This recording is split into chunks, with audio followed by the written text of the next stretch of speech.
Okay, so I am Ezekiel. Eduardo already told you about me. And I'm going to talk a little bit about some vulnerabilities and interesting stuff in Google Cloud Platform. And first, I want to say that a few months ago, I reported a security issue to Google that was quite famous, really. And it was a remote code execution in Google. And in this talk, I will try to get you to understand how I did get to that, and a little bit how it worked.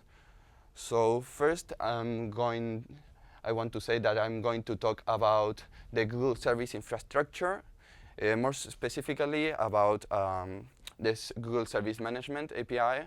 But the Google Service Infrastructure is mostly Google Service Management API. There are other APIs that do some other stuff, but the Google Service Management API is like the main one, at least in my opinion. And after that, I'm going to talk about the Google App Engine. And I want to also remark the fact that if you see anything underlined, it is something that will be related to the RCE bug. So pay attention to that, and maybe later you will see how it is related. So you see already that Google Service Infrastructure and Google App Engine are underlined, and it is because they are related of how I got to the RCE bug. So first thing, what is this Google Service Infrastructure? It is a platform that helps create and manage APIs configurations by deploying service configurations. So if someone, like a company, a person, an organization, wants to build an API, they can handle the settings for authentication, or what can each client access, or stuff like that. Using the Google Service Infrastructure. It is not usually used directly by developers. Usually the Google Service Infrastructure is accessed by the Google Cloud endpoints. So a company making an API usually will make it in the Google Cloud endpoints, and Google Cloud endpoints in the background will call Google Service Infrastructure. So most developers making an API won't even see this. But if they want, they can access it without trouble. And well, they can set directly like the API name, the API address, and how the clients authenticate to it. And also, this is used for enabling an API. So for instance, one of the authentication options for an API are like you can create a Google Cloud Platform project and give it access to the API and then enable the API. And well, this can be done with the Google Service Infrastructure. So for instance, let's say a company builds an API for accessing, I don't know, requests from customers, and they want to use it on mobile. So they create a Google Cloud Platform project for the mobile client. They give it access to the API, they enable the API, and then use it like any other Google API, for instance. And because Google APIs also use the Google Service Infrastructure for their configurations, their settings. You see that Google is underlined too, because that's important. And yeah, Google APIs store their configurations in the Google Service Infrastructure. For instance, here you have the Google Calendar API. It has its settings in the Google Service Management API. And since they are Google APIs, they have some special features that the common users don't even know about, or don't care about, or are useless for them because they don't run Google software. And sometimes, well, most of the time, these settings are hidden. You don't even know that they exist. But they can be referenced in documentation, either in the Cloud Platform support page, or sometimes in GitHub, or I don't know, sometimes even in an error message, they will say this is broken, and also there will be a message saying this also is unset, but you don't even know what that is because, well, it isn't documented anywhere. And for instance, some references in the public documentation mention ESF, which is something I guess Google uses internally. So use the direct download, MIME types, system types don't mean anything to the common user because they are stuff for ESF, so for Google, and not for a common API that does nothing with Google software. So for instance, use direct download, a boolean that determines if direct download from ESF should be used for download of this media. I don't know what that means because when you make an API, usually you don't use ESF, that's a good thing. You use something called ESP, which doesn't make use of most of this stuff. But yeah, I don't know why they are in the public documentation, but they mentioned some stuff that are internal. But how can we access some of these settings? Those settings are visible publicly, but there are others that aren't. So how can we access them, and how can we find them? So yeah, let's say there's a setting called setting 1, because I don't know how to call it, and it is only visible for some Google clients. In order to do that, what Google did is implement a functionality called visibility labels.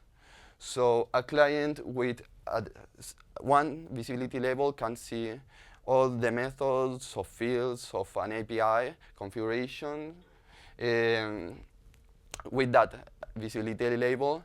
But if the method or field has a different visibility label, they won't be able to see that. Or if your client doesn't have any visibility label, like most common clients, they won't be able to see any method or field that is hidden. I will explain it quite better with the examples, so don't get very worried if you didn't get it right away. So here I have some examples. Let's say I have a Google client that has the Google internal visibility label, and I have a client of my own that doesn't have the any visibility label. So when my client tells the server, set this field to this value, the server will reply, this field doesn't exist. Or sometimes, like it says below, the server will just ignore it and say, oh, yeah, it succeeds, but it doesn't say anything, and it really didn't change anything of that field. Other fields could have been changed, but this one not, because it is hidden by the Google internal visibility label. But if we have a Google client with the Google internal visibility label, when it tries to set this field to this value, it will succeed, or probably it will or it may tell you, well, you have to use this pattern because it is a string that with a regex, or it is a number and you gave me a boolean or stuff like that, but it won't tell you that it does not exist. It will throw something else. And this is for a field, but it also applies to methods. So if my client tried to call some method in a Google API that is hidden by a visibility label, the server will tell me 404 not found. But if a Google client tries to do that, it will succeed or throw an error or something, but it will not say that it was not found. it will say something else. And the 404 response, and yeah, this is something very interesting. The 404 response for a hidden method is in JSON. So the content type will say application/JSON, and it will have a valid JSON format. While if it doesn't exist, if it really non-existent, it will give you the common HTML page with the broken robot saying something went wrong. That's all we know. So yeah, and let me see something. Yeah, no. So I have some examples that come after this. So how do I even find these hidden fields and hidden methods that aren't usually documented nor accessible through a normal client, or how do I invoke them? So I could use the Google Cloud Console client, which there you can see is highlighted a request made by the browser to the client in blue. That's Firefox. And that client is very interesting because it has access to a lot of Google internal API stuff that it doesn't always require them, but it has access for some reason. And I will show you now some examples with that. So here we have BugSWAT. The idea is to explain you a little bit better the visibility labels, because I think I rushed it a little bit with that. So I have here BugSWAT Community Edition, and I set the target to Google APIs. It doesn't really matter the subdomain, so I set it to www, but it could be anything else, and it doesn't matter because the IP address is the same.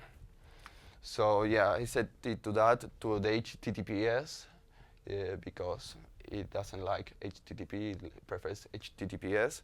And let's see some examples. So for instance, let's call a method in the service management API. It looks quite like that, a request to the service management API for a normal client.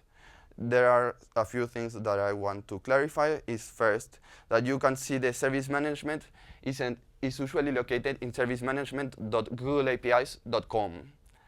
But for reasons that I will show you, I need it to be on a subdomain of google.com. And luckily, this can be achieved by replacing Google APIs with client6.google. I think that's pretty simple, and it doesn't matter if I call it there on servicemanagement.googleapis.com for this case, but for the next we are going to use cookies, and they need to be on google.com subdomain. So I need an access token that I can get here with the use of a script. Well, you can get an access token in several ways, but this is one of them. So I call the getService method in the Google Service Management API, and I ask for the Contacts API, the Google Contacts API. And it replied, yeah, it exists. It has the name contacts.googleapis.com. That's not much information, but that's all I can see with my current client, which doesn't have any visibility labels on it, nor anything. But if I use a Google internal client, like the one of Cloud Console, or this one, which I got from the Google developers page somewhere, although I forgot really the original source, which I think it is called Project Henhouse, but I don't know why. And if I do this, you can see first that the authorization isn't an access token. It is a hash that it calculates with a given timestamp, the origin, and the service ID cookie. You can see in Stack Overflow how it works. I learned through Stack Overflow how to make that service ID hash. Or you can reverse engineer this, but you can already find it on Stack Overflow. That's easier. So I make the call. It is the same call, get the Google Contacts API information. But since this is a Google client, it has a visibility label. I know that it has the Google internal visibility label. I will show you how to confirm that. And yeah, since it has a visibility label, the very same call returns much more information. I have the generation, which is the number of times the API has been changed. Here it says that the Google Contacts API has been changed 7 times in the Google Service Management. Maybe it is an older API, so maybe it has had more changes before it was in the Google Service Management. But since its creation in Google Service Management, it had at least 7 changes. And I got some part of its service configuration, which is quite interesting, but it isn't complete. If you want to get the complete service configuration, you usually have to be given access to it. There was a bug a while back that if there was a change in the API, you may have gotten the full service configuration, but you cannot do really much with that. So I don't really consider it a security issue, so I didn't even report it. But yeah, we can see the name that is the same as the service name. Usually, there was a bug where it wasn't. The title, which is Contact API, this is exactly the same we had over here. It says Calendar API. It takes it from the configuration. And we can see some other fields that aren't even documented publicly, like the legacy field isn't found in public documentation. The API, well, everything inside the legacy field isn't publicly documented. Usage, I don't remember if this one is publicly documented either. And migration isn't publicly documented either. The ID is just the version of the configuration. If you don't give it a name, it will by default take generate one using the date. So here you can see 17th of May 2018. You can also learn a bit more about this by putting here output defaults to true. And if I make the request, I will also get some fields that aren't shown because they are in their default values. So you can see service project ID here isn't set, or it is set, but it isn't returned to me because I'm not the owner of the API. And yeah, I can see much more stuff, like the legacy has email, on-call, MDB, support, dev console, a lot of stuff that I don't know what they are, but they are Google internal fields that aren't documented anywhere. You can also see here in usage, depends on services, activation hooks. These 3 I know that aren't publicly documented for reasons. So yeah, you can also see some other fields that I didn't even know until now that they existed because I haven't touched these in a while. So yeah, and I want to also show that there are different visibility labels. This one has the Google internal visibility label, so I can see this. But the Google Cloud Console, which wasn't this client, the Google Cloud Console client, which has this key, doesn't have the Google internal visibility label. They removed it. But it has another visibility label called Pantheon, because internally that's the name of the Google Cloud Console. So the Pantheon client has the Pantheon visibility label, and it looks almost the same. But there's something here, the discovery field. The discovery field, if you paid attention before, wasn't there with the other call. And in the first one, not even the service configuration was returned. So the discovery one has the Pantheon visibility field, but not the Google internal visibility field. So if I go back to the previous one, you can see that here I don't have the discovery field. That's because it is with the Pantheon visibility label and not with the Google internal visibility label. And also, this applies also to methods. I can try calling a method that has a visibility label. This one is get publishing policy. It just says if a service can be published outside a JSON domain or not. It usually is, so it is set to public. But if I try to call this without a visibility label, for instance with my own client, it doesn't matter if I use service ID hash as an authorization or an access token with my own client. It doesn't care.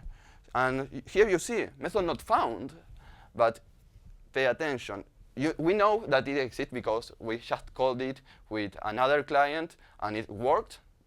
But now we tried calling them with our own client and it says that it doesn't exist. First of all, we know that's a lie. And second of all, we can easily notice it is a lie even if we hadn't called it before. Because if I try to call a fake method that doesn't really exist, for instance, I don't know, I'll put some random letters there, and I try to call it, I get that. That's a real 404 not found message.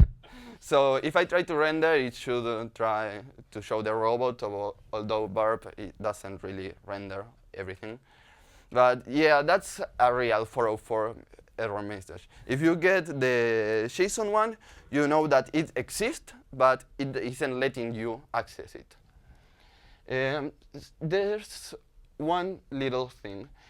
This applies for every Google's API, which is a subdomain of googleapis.com or client6.google.com, except for any API hosted on www.googleapis.com. Those APIs are usually older, and if you call a non-existent method, they will return always a JSON answer, and some of the stuff that I'm saying doesn't apply to them. For instance, the Gmail API, the Google Drive API, they have some different rules, but they also have visibility labels and stuff like that. Just that it is quite harder to get them to reveal that information. So yeah, you saw that what I said, the JSON answer, the HTML answer. So we know the publishing method exists. And how can we find it? That's a really important question. So, okay, no. Okay, so every Google API, or at least most of them, all the public ones at least, have something called a discovery document. So if you go to discovery, REST, in this case, first I will show you without parameters. You will get something like this, which is a JSON object with a lot of information. I think it is in a specific standard or something like that. I don't know much about that. But it has every object that can be returned, every method. For instance, the get service, if I can find it. Yeah, for instance, v1 service. Okay, so I'm doing something wrong here. Okay, but if you go down here, you can get, for instance, the getConfig method. That's a public method. I'm doing it with my own client. So yeah, I can call it without the need of all of this. I can just do this, and it will return this. But the reason I want to call it with a client, so authenticated somewhere, is because if I use a Google client like Pantheon, for instance, the Pantheon, the Google Cloud Console client, I can get all the same stuff. This is exactly the same. Sometimes the order changes of the fields, but that doesn't matter. But there's a hidden parameter to the discovery document called labels. I don't know why is it in plural. I haven't gotten it yet to work with more than one visibility label. If I try, it says no, only one visibility label is allowed. I don't know why is it in plural, but I can't. So I add the labels parameter and give it a visibility label. In this case, I know that the Pantheon client has the Pantheon visibility label. And I got the same stuff, but it has more. I could check manually or with diff or something like that to see what are the differences. But in this case, I will just show you that it is bigger because the content length is bigger. You can see this is 287,000 bytes. But if I remove the visibility label, I can just delete that. You see that the public one is just 173,000. So I got a lot more information. And that information are methods and fields that are hidden through a visibility label.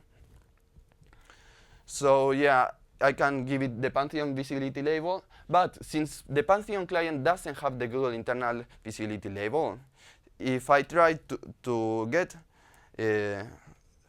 that, the methods and fields that have the Google internal visibility label, it will just return me the public documentation. It won't throw any error. I can put anything here. It won't say the visibility label doesn't exist nor anything.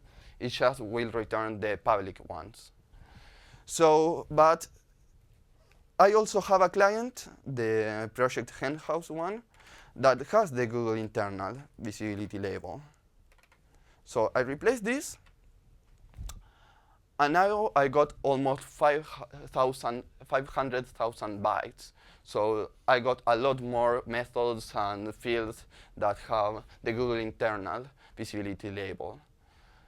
There are some differences. For instance, the discovery field has the Pantheon visibility label and not the Google internal visibility label. So it isn't that the Google internal includes the Pantheon. No, they just are different. Although they both include all the public ones. So a client with a visibility label can also call the public methods and access the public fields.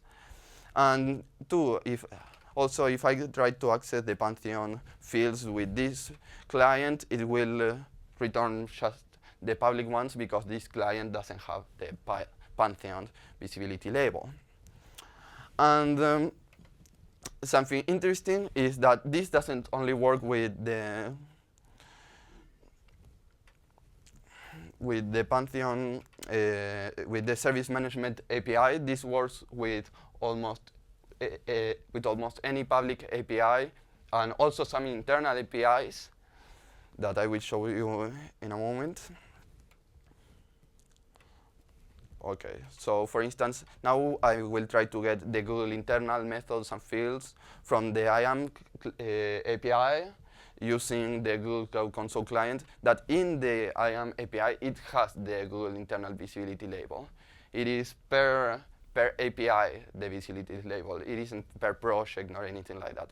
They are per API, per API. And here you see I got like 166 thousands of bytes if I use a fake visibility label, I get the public ones, which are usually just 89,000 bytes. So I got a lot more with the Google internal visibility label.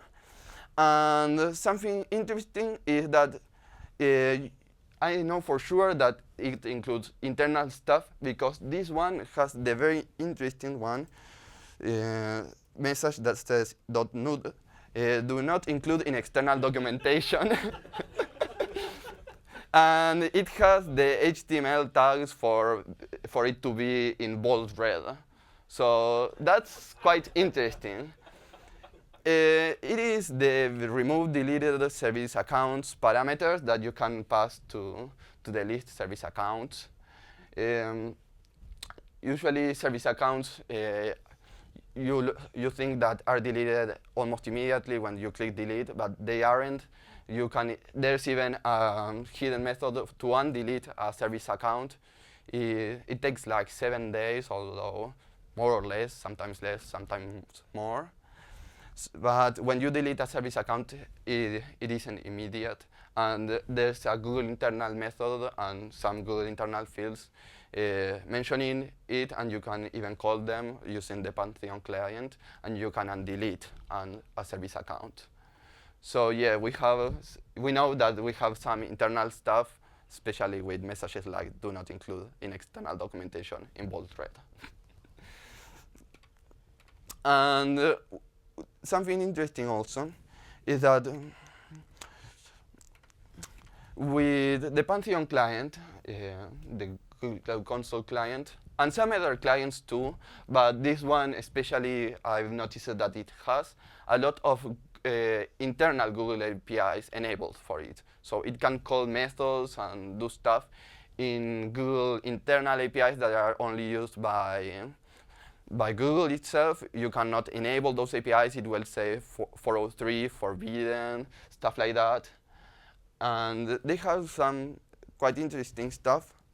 And here I have the client out config API, which is usually used for creating OAuths to clients and stuff in the Google Cloud Console. And I got the discovery the discovery document, which in some internal APIs is not accessible to the public. You can try without any client here, and you remember that with the service management it worked because it is a public API, but if I don't pass it any client, it will say this request is missing a valid API key because the discovery document is not public. And I have the discovery document, and you can also see that I still have the Google internal visibility label set. I think that these two has, even though it is an internal API, it also has some methods hidden by visibility labels. That's quite interesting. But I can access most of them through the Google internal visibility label. You can see that the content length here is 41,000. And if I add the Google internal visibility label, suddenly it more than duplicates to 92,000. So yeah, and I have here a lot of internal stuff that doesn't really matter because at least I don't consider it a security issue. I don't know Google itself. But yeah, and some other internal APIs. Here you had a client out config API. It is an internal one. But there's also some staging and development environments and test environments and stuff like that, APIs that are tested like for bugs or for before release. Like you have the staging environment of the service management API, for instance. And this too is an internal API. If you try to enable it, it will give you 403 not authorized, stuff like that.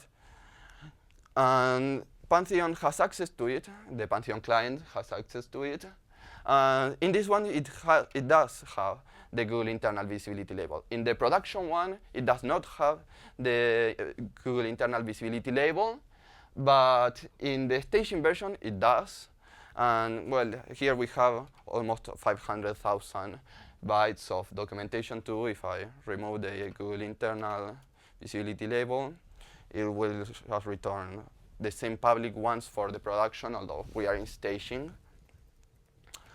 And yeah, that's very interesting because we can actually call stuff in a staging environment, which is usually not used by the public, and can sometimes have little misconfigurations because they aren't intended for the public. Also, something interesting that I've noticed that some APIs that are about to be released are first released in the staging one. You can sometimes find it even in the source code of the pages on Google Cloud Console. I remember discovering the Quantum API before it was revealed to the public. And I could access the staging environment of the Quantum API. I tried some stuff. I don't know how a quantum computer works, so I don't know what I did, but I think I did nothing. Yeah, and yeah, quantum computers are weird. But yeah, and with all of this, with visibility labels and discovery documents and all that stuff, I found some interesting security issues that I've reported to the VRP, and I will show two. The first one is enable any service. It has some limitations. For instance, if a service requires billing, I could not enable it because it will tell me I need to enable billing and I don't have it enabled. But I could enable any service that didn't require billing. By this, I add a new configuration to a service. This call is for adding a configuration to an API that I have of my own. And the usage that depends on services field is a Google internal field. So it isn't usually accessible for the public. And I found out that what it did is that when you enable a service, it also enables those. And for some reason, it didn't check whether you had access to those. You could enable Google internal APIs like those who are listed. Take out pa.googleapis.com. That's usually used by Google Drive for downloading more, several files into one compressed one. The staging environment of App Engine and also staging App Engine service. That's interesting because App Engine, when you enable the API, it also enables a secondary one that gives you a new service account. I don't know why it needs to do that, but it does. So they are two services, really. And for instance, I could also enable the issue tracker API, although I could not access it because it is behind the Google corporative proxy. But at least I could enable it and see what methods it had and some information about it. Yeah, I reported it in 2016 when I found it in 2016 at the end of 2016, and I think I reported it in January 2017. I got a $5,000 reward, and it took quite long to be fixed. I don't know why. I guess Google relied on it too much. So they took quite long to fix it, and it was fixed in the early 2018, really. In the meantime, they had put some countermeasures. For instance, they removed the Google internal visibility label from the Google Cloud Console client, but there were lots of other Google clients that also had the Google internal visibility label. And even now, I showed you one that had it. And I reported like 2 or 3 more clients to Google, and they removed the Google internal visibility label. And I stopped doing it when I saw that, yeah, many have them. So I won't report one by one. And yeah, and this was quite interesting because the depends on services field still exists, but it is no longer used, and it is obsolete. if you try to set it, it will say error, this field is no longer being used. If you need to enable another API when yours is enabled, use something internally that I don't know what is. But, well, now this bug is completely fixed. And the second bug that I found was in 2017. It was fixed almost before the Google's security team even tested it, because I think I made too much noise in the Google Service Management product team. So this one was quite interesting and quite more complicated. So there's an internal method where I can directly set the service configuration of an API or create a new API, which is by doing a post request to V1 services. It is a hidden method. You cannot do it usually. And I think now it has some limitations too. But at the moment in 2017, I could do that, take, for instance, the Pantheon client and do the call. And yeah, I created, it was a bug in creation a project. So I needed to create a brand new API for myself. If it was an already existing one, it wouldn't work. So I would create fake.endpoints.dexpand.cloud.google. That's one of the several formats that a Google an API created by yourself can have in its name. I had to set the producer project to the expanse, which is one of my Google Cloud Platform projects, and I set its service configuration. But there's something weird there.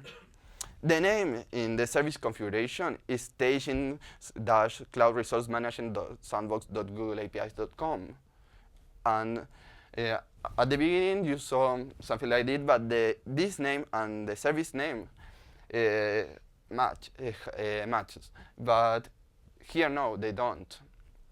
And in reality, they should always match. It is quite redundant, but you have the name twice in a service, but they should always be the same. But here I could create a new API and have it with a configuration with a mismatched name, which had some very interesting effects. Here in the configuration to legacy, blah, blah, blah, that's an example of other internal fields, because I think I reported it like that, or no. Yeah, when I created this, it asked me to set these fields for some reason. I don't remember why I was required to set these fields. But yeah, that's why I set the config version to 2. It is usually set to 3. I don't know what the differences are, but yeah. And I had to set this internal fields legacy with an email. It doesn't even have to be an email. I could put any string there. It will accept it. On call the same, and then DB the same. And yeah, with a mismatched name in the service name and the name in the service configuration, it had some problems when I tried to change some setting or enable this service, because the authorizations were made on the service name above, which I have access to. I am an admin of that API, right? So the authorization checks passed, but then the operations worked with this name. So the operations were really being made on this service, and so I could do some little interesting stuff, like enabling some APIs, like the first one. It has some limitations with the ones like Drive, Gmail, because they are on www.googleapis.com. But with the ones with a subdomain in Google APIs, it worked just fine. I could even give myself other visibility labels. I could give to my client the Google internal visibility label, which is usually reserved for Google clients, or stuff like that. Or I could also override quotas. So usually when you enable a service, you have some quotas that you should not surpass. But they are also managed internally by the Google Service Management API. And with this, since I was an administrator of my API, I could override the quotas. And when I did that operation, it really did that in this API, in the one mentioned in the name. So for instance, I could override the quota and suddenly be able to call as much as I want the Google App Engine API or the Cloud Resource Management API. And yeah, I reported it to Google in 2017. It got fixed by the product team because they found it, I guess, an alert somewhere, and they fixed it almost at the same time the Google security team were looking into this. I think Eduardo or someone else told me, I cannot reproduce this. I told him,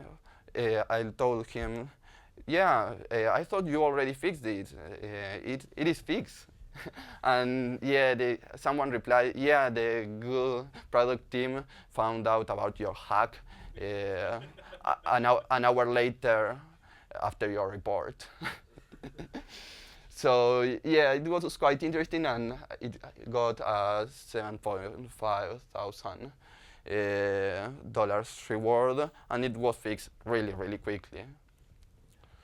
So yes, now I'm going to begin with the Google App Engine part, but I want to know if any of you have any questions, because it was quite difficult to understand all of what I said with the Google Service Management, because you have to try it out until you get a grasp on it. But any questions?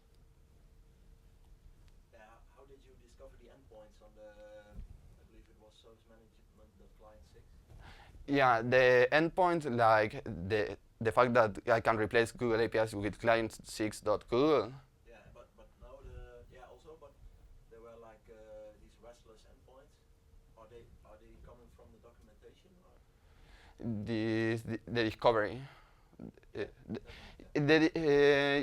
First, the change between Google APIs and client6.google is something that I noticed that the Cloud Console and Google Drive and other stuff did automatically. So I assume that it is the same just for the Google.com subdomain. And the discovery document is publicly documented, that most Google APIs have a discovery document, but the labels parameter is almost nowhere documented.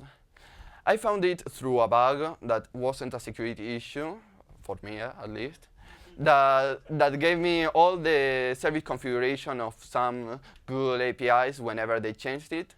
And I saw that suddenly the discovery document had two more parameters than the two usually documented, called labels and args. Args, it said that it is arguments for the command line or something like that, but I don't know what it is. I tried passing everything to it. It changes nothing. It doesn't even throw an error.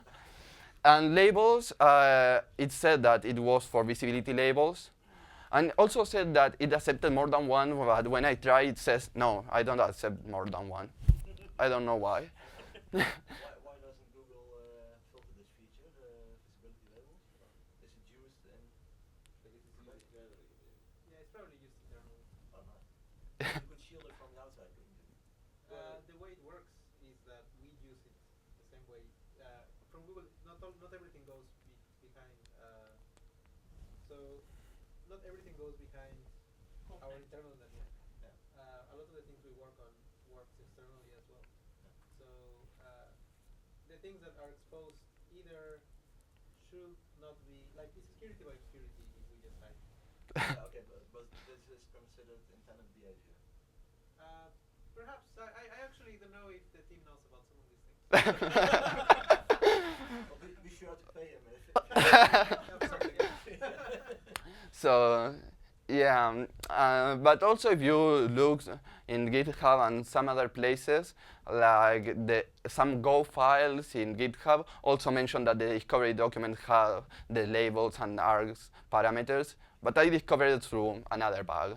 But later looked up in GitHub and I found that it is publicly available, very hidden deep into GitHub repositories, but you can even find them without the need of having to find another bug like I did, because that bug isn't there anymore.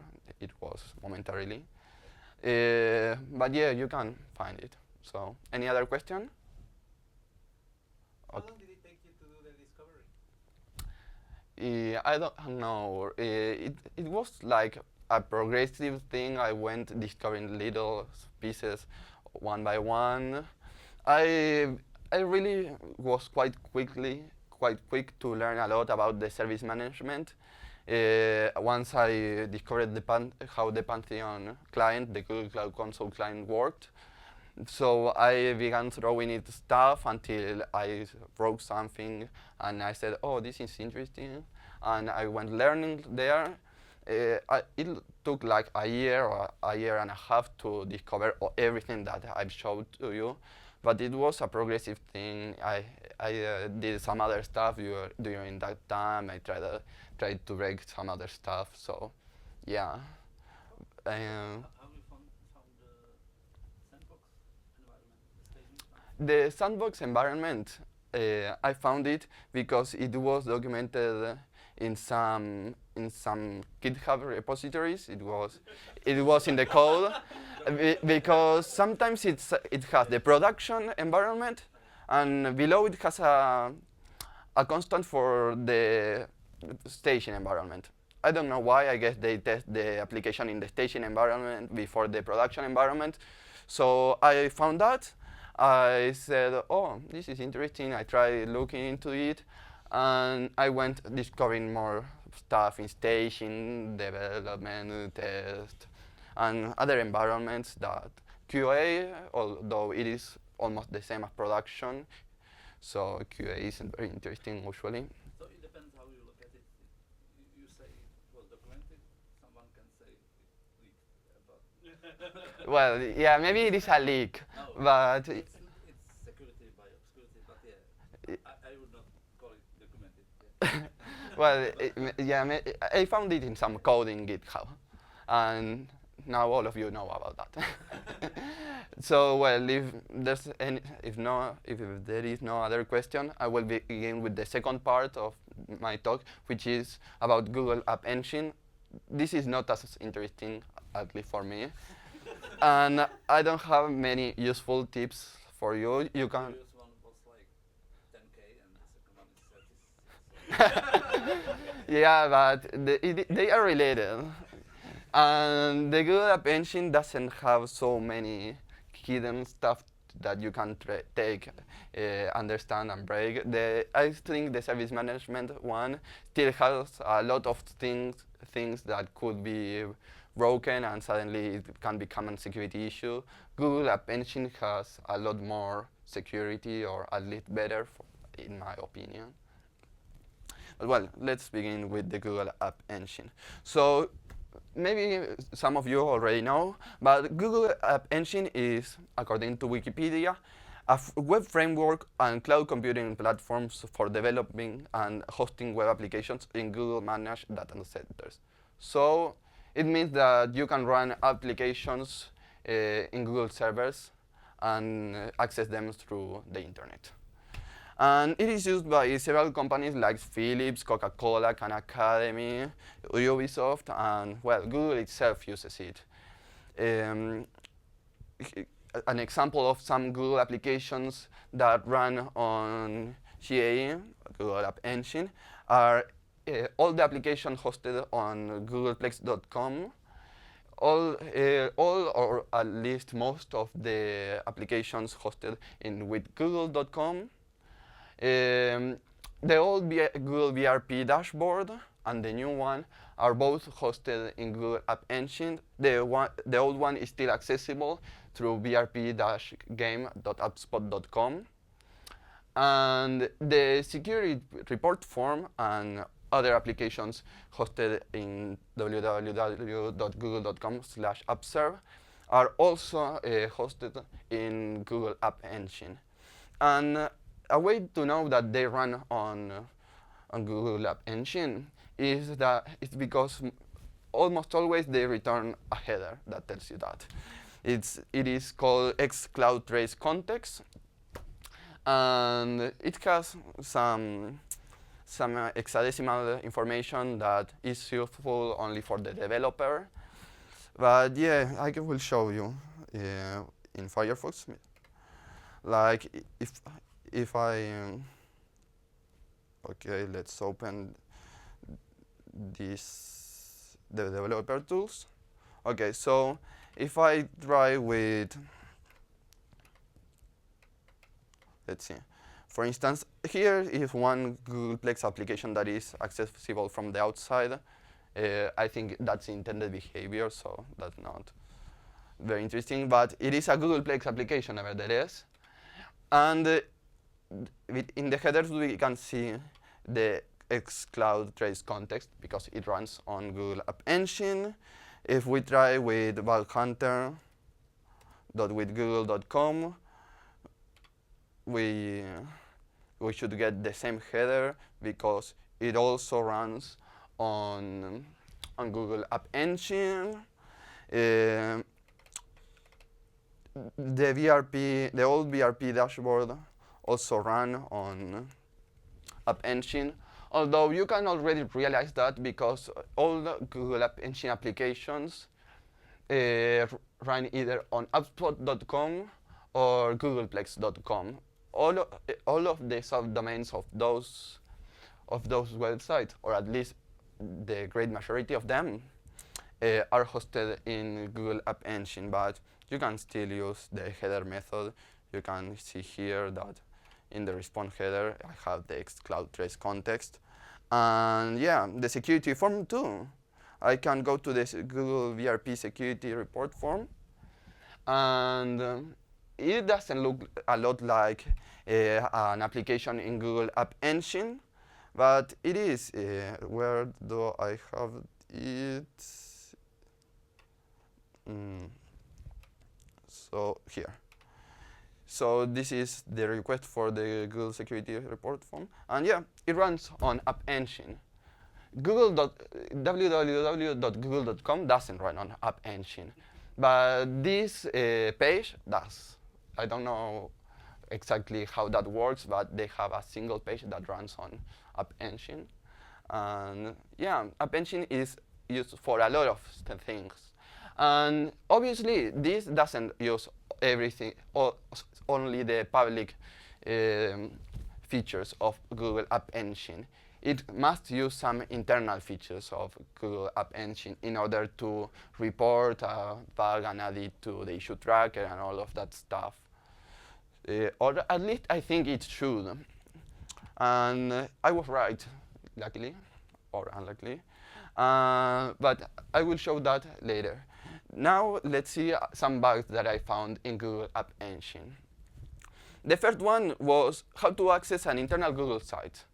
I found a single internal Google site that when I made a request to the App Engine endpoint, which for instance is www.appspot.com, through HTTPS, because most applications will redirect you to the HTTPS endpoint anyway. And if I set the host to yax.googleplex.com, I would get access to it. It wouldn't require anything else. It was a very simple request that I could make through Verb. I didn't need any credentials nor anything. And well, it says /eng because it sent me to that if I didn't put that. So in the report form, I immediately put the eng. And it was a very simple bug. I reported it very quickly. and I didn't even get any question from the Google security team. And the only thing I got is this bug has been triaged. We have filed a bug, a nice work, a nice catch, and you got a $10,000 reward. That's all. The jax.googleplex.com has some links and stuff. I think it is like for posting answers and questions, but I don't know really what that is.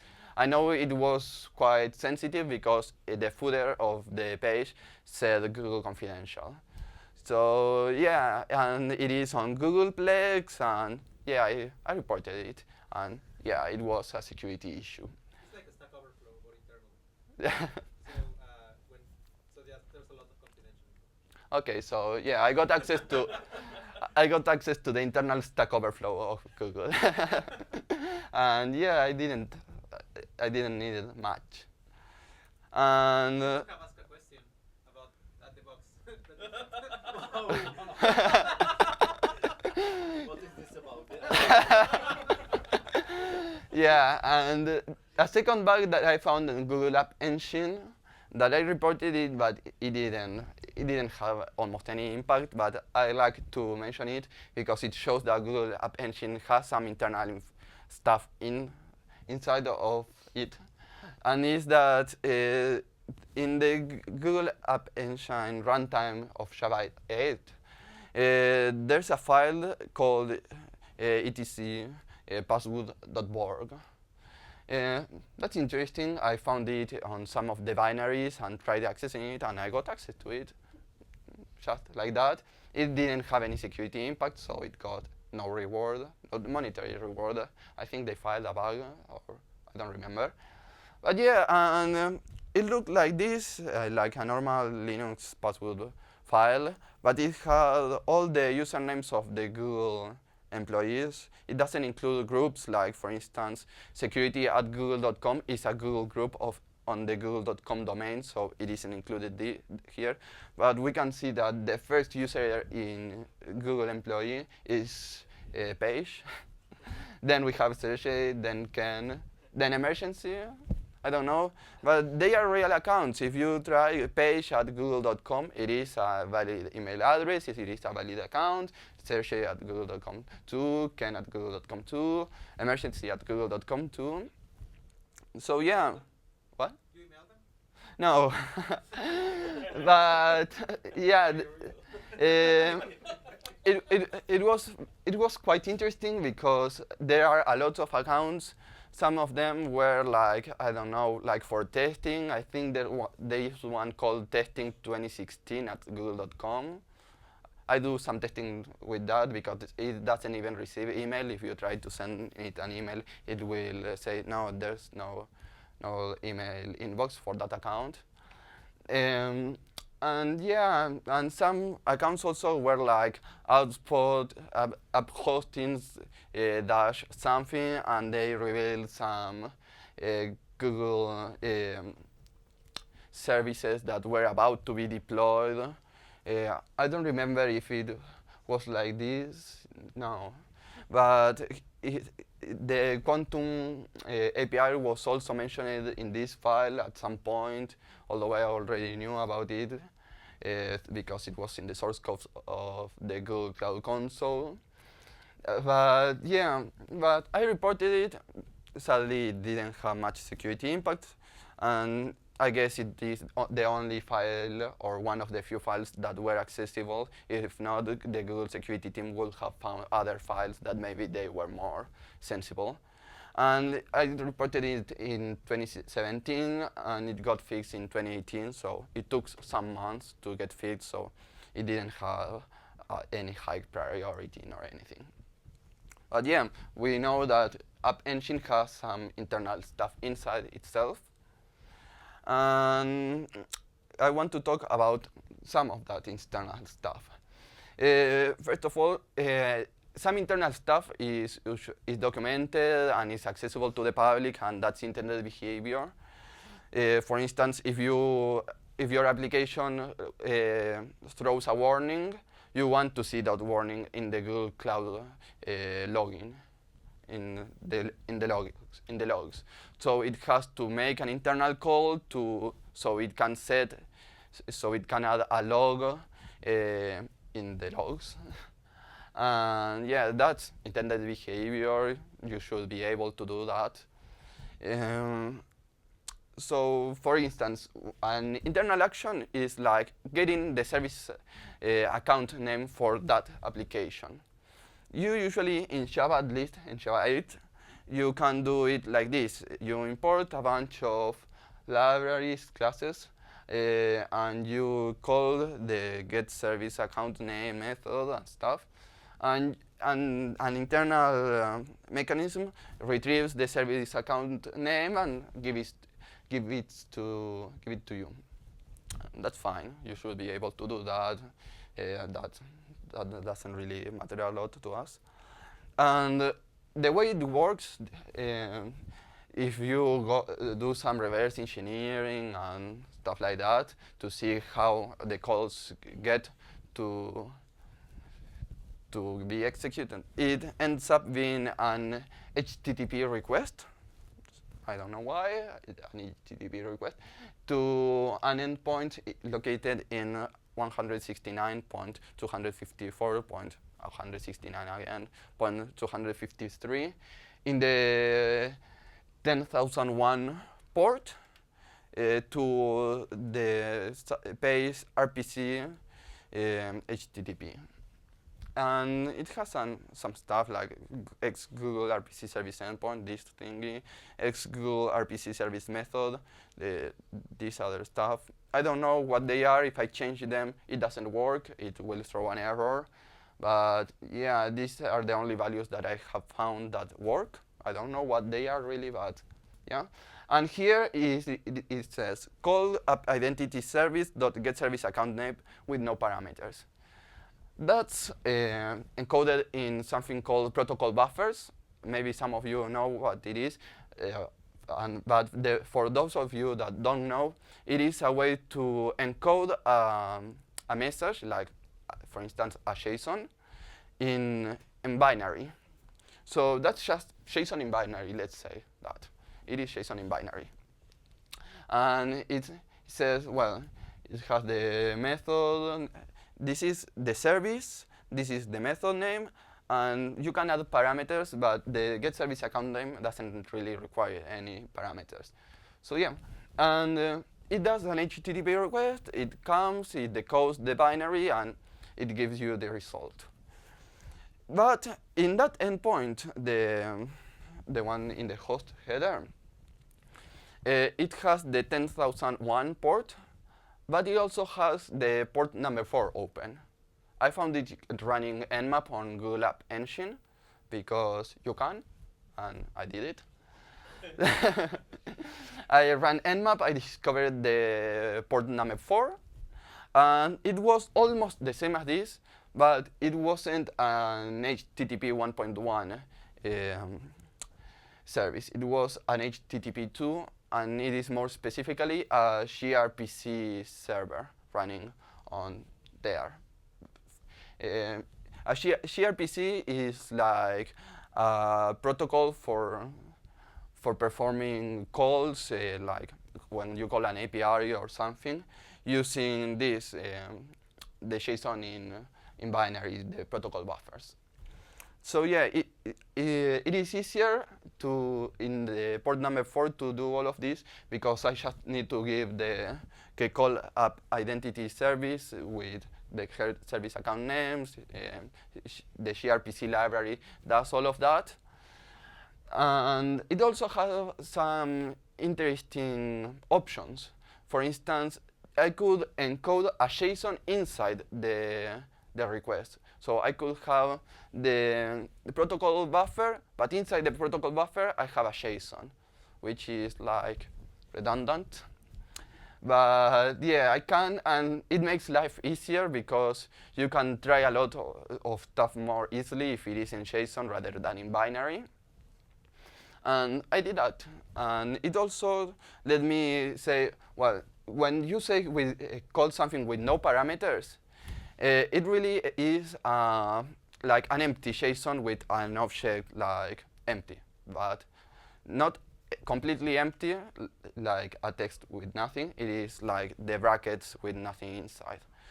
But if with the gRPC endpoint in the port 4, I could really set it to really nothing. So like an empty 0 bytes parameter.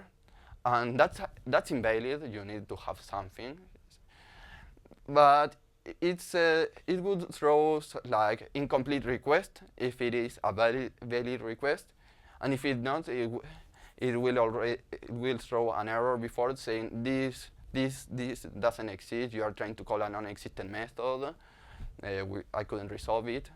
But if it does exist, it will tell incomplete request if you don't set anything to the parameters. So that will be useful. That's useful, although I don't have a slide showing exactly that. But yeah, and here you can see the app identity service. That's one of several internal Google App Engine APIs.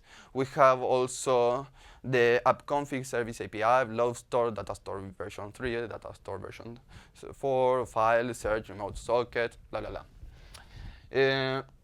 And some of those APIs are internals. So the app config service API, the basement API, the stubby API, those are used internally by Google, and if you try to call them with a normal Google application, it will say it does not exist. The same like with the service management.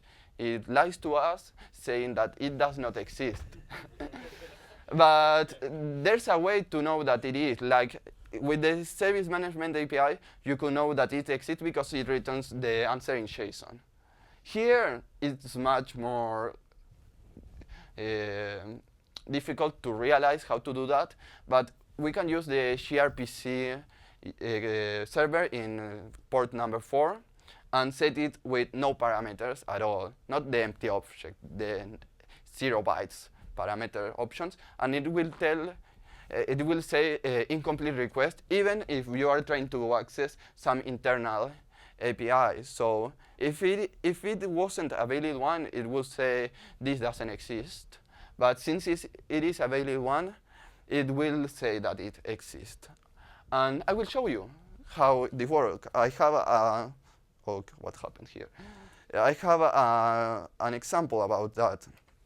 So here, this is a website that is accessible for the public, where you can make internal calls like this. So first, I forgot about that. So how did I find this? How did I find about the identity service, the config service, all this? I could do it by hand, trying and reverse engineering a lot of files. I haven't tried social engineering. But yeah, I found it by the command line arguments passed by the Google App Engine to the environment. So when you launch the Java 8 runtime, it executes a binary called like this. And well, it has a lot of parameters. It's mostly boring stuff. But yeah, you can see here API called the LAN map, and it says app config service, load store, data store, images, log service. It even has some internal ones like app config service and stubby.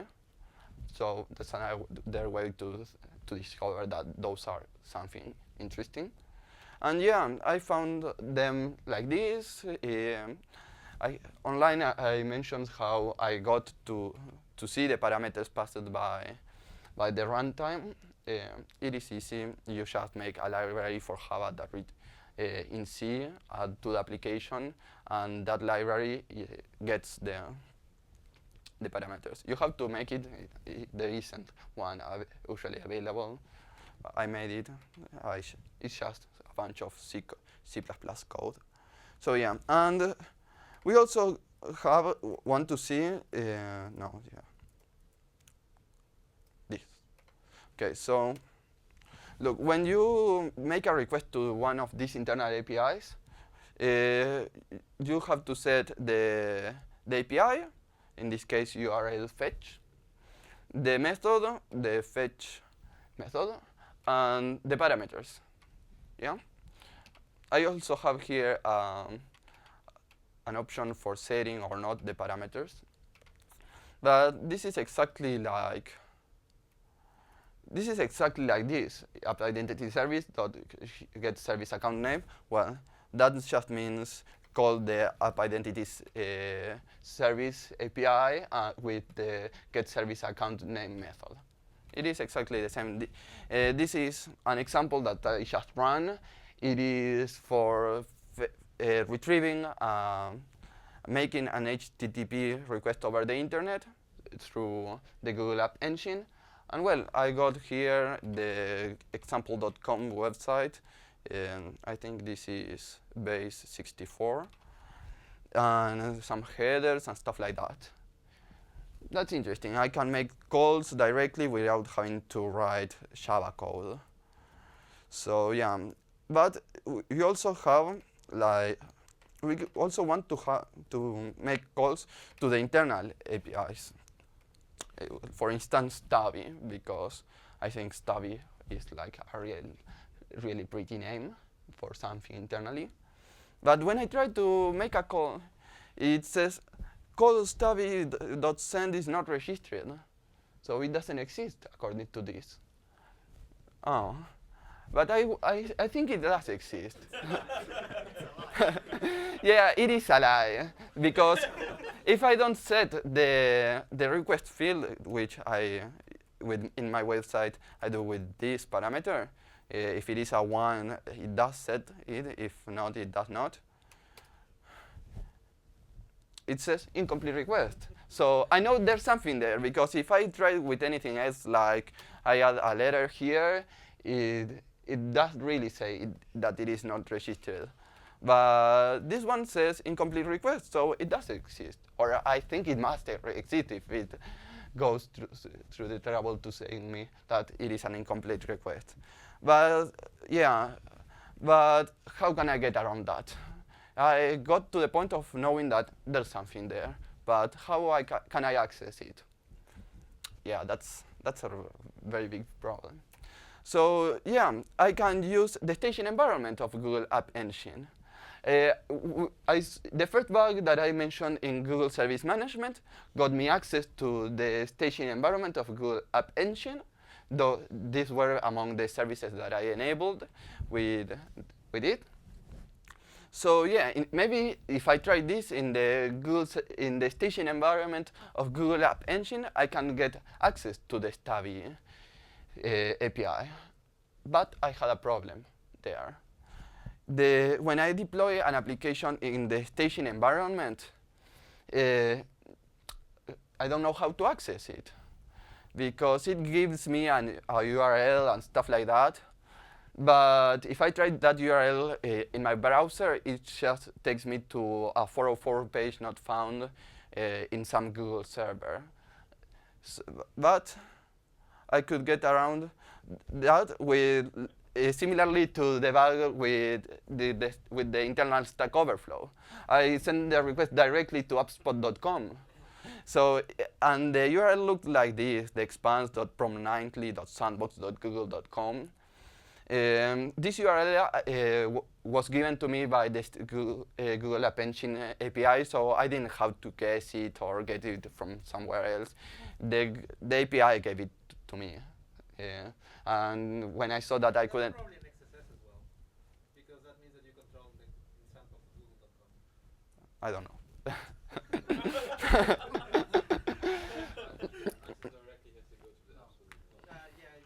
The attack will be the man in the middle. Changes the Yeah, it would be quite difficult, at least. But yeah, I could access my application like this, and it worked. I got access to the Stubby API, and I could do some bunch of very interesting stuff. And that's what the RC bug is. So I got remote code execution in Google, and some of the stuff that I could do with this was call So, for instance, first, in order to make a Stubby call, Stubby is like gRPC, but inside Google. I think it is the precursor to gRPC, really, like it is the father. I can make calls internally in Google, and according to the security team, it was a remote code execution because of how Google works internally.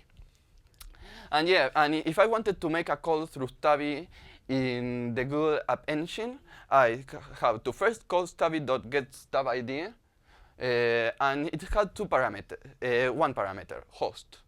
And the host was like this, like google.com and the port, in this case the port 80.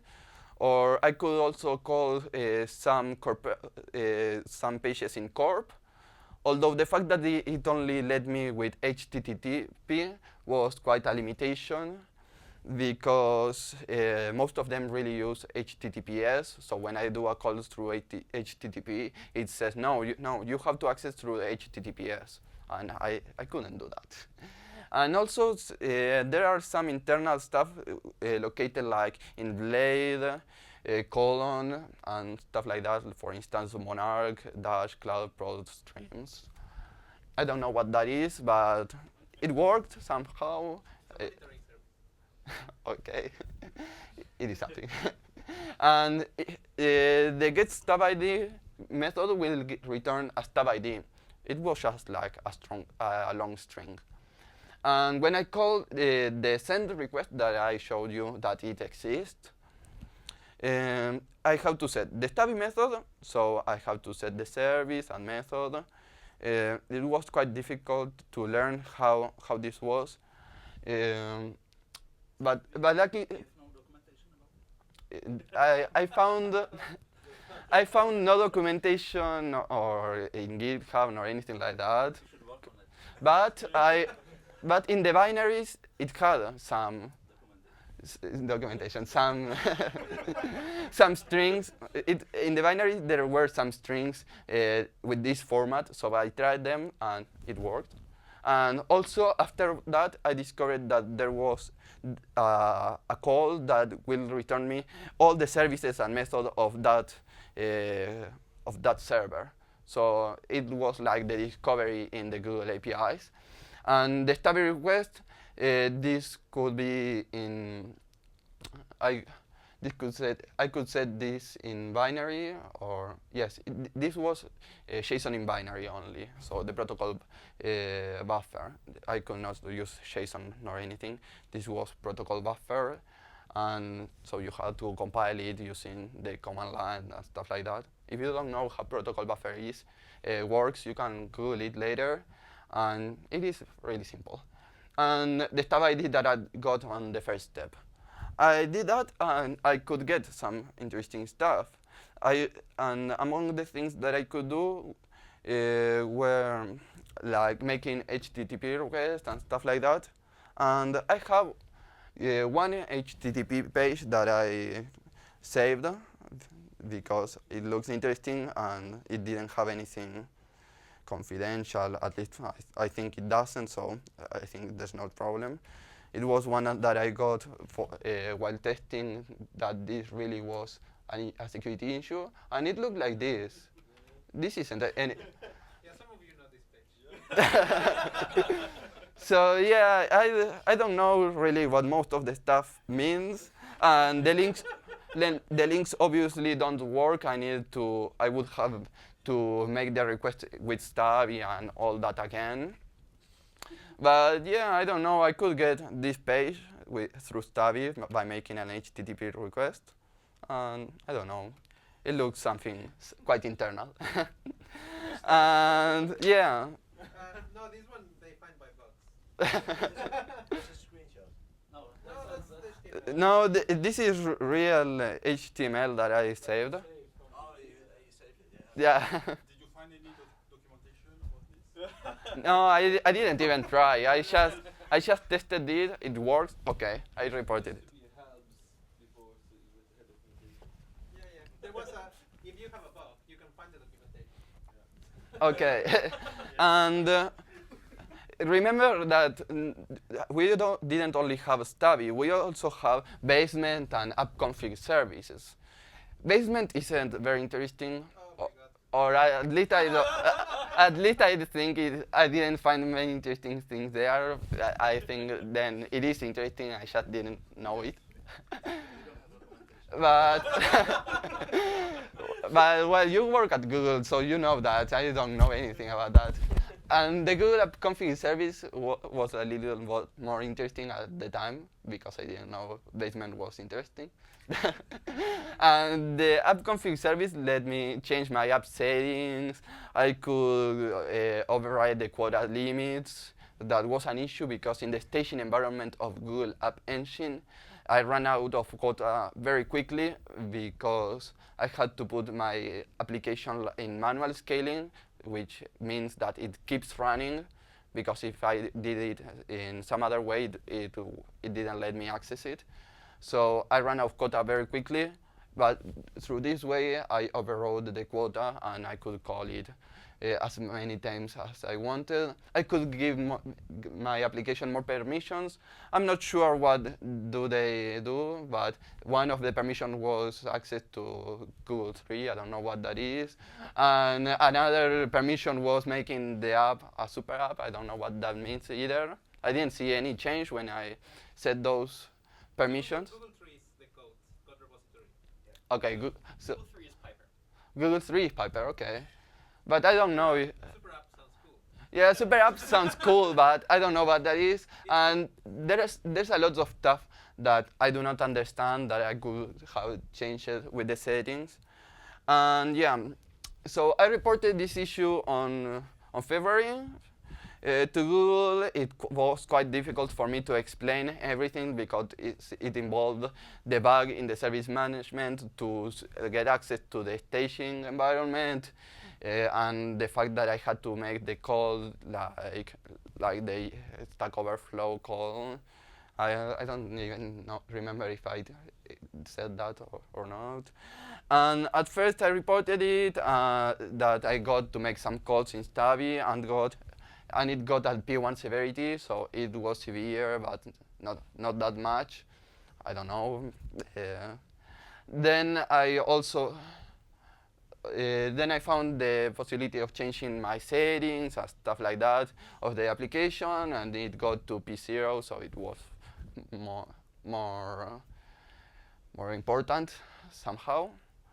And yeah, they told me to stop looking into it. Yeah, because I guess that because I don't know what I was doing, I could have broken something and that would have been bad. So yeah, I stopped when they told me that. I didn't even disable the application or anything, just in case that I would break something because now it was a super app or something. So I didn't even disable the application. Later it was disabled by the system. It said system disabled. So yeah, I don't know. And yeah, on March 13th, when I was at a class of geometry and algebra at the university, I got the email saying that they would be paying $36,000.